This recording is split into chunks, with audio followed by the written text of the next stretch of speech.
ఇక మొన్న శ్రావణంలా పెండ్లిలై జర చాలా మంది వెజ్ భోజనమే పెట్టిరు కదా.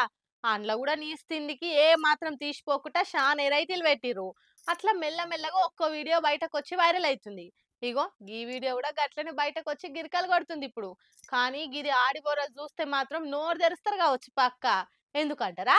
పానీపూరి అంటే నచ్చనోళ్ళు ఎవరన్నున్నారా? అందులో ఆడవిల్లలైతే అన్నం లేకున్నా సరే గాని 3 పూటలు పానీపూరి పెట్టినా యాష్టకు రాకుండా తింటారు. ఆ దినొద్దు మొర్రో అని ఎంత మొత్తుకున్నా భయాతోడ ప్యాస్దాలో అనుకుంటా తింటారు మంచిగా. ఇగో అట్లనే గీళ్ళు కూడా పెండ్లిళ్ళ పానీపూరి పెట్టిర్రు. కాకుంటే జర ఇచ్చంత్రంగా సర్వ్ చేస్తుర్రు.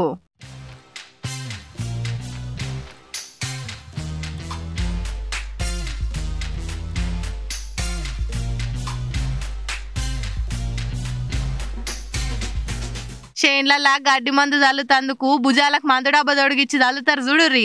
ఆగో గసొంటిదే ఓ డబ్బా వేసుకొని అందులో పానీ నింపి అడిగిన వాళ్ళందరికీ చేతులున్న పూరీలు ఇచ్చి అందులో పానీ నింపుతుండు. గమ్మతుందిలే ఐడియా. ఇక దొరికిందే ఛాన్సు. అందులో జర నీట్గా ఉందని గట్టిగా తిన్నారు కావచ్చు పెళ్లికి వచ్చిన వాళ్ళంతా. ఇక ప్రతి పెళ్లిలో ఏదో ఒకటి హైలైట్ అయినట్టు ఈ పెళ్లిలా అందరు దీని గురించే మాట్లాడుకుంటుర్రు. ఇది సోషల్ మీడియాలో బాగా వైరల్ అవుతుండే వరకల్లా చూసిన వాళ్ళంతా తీరుగా కామెంట్లు చేసి నవ్వుకుంటుర్రిగా.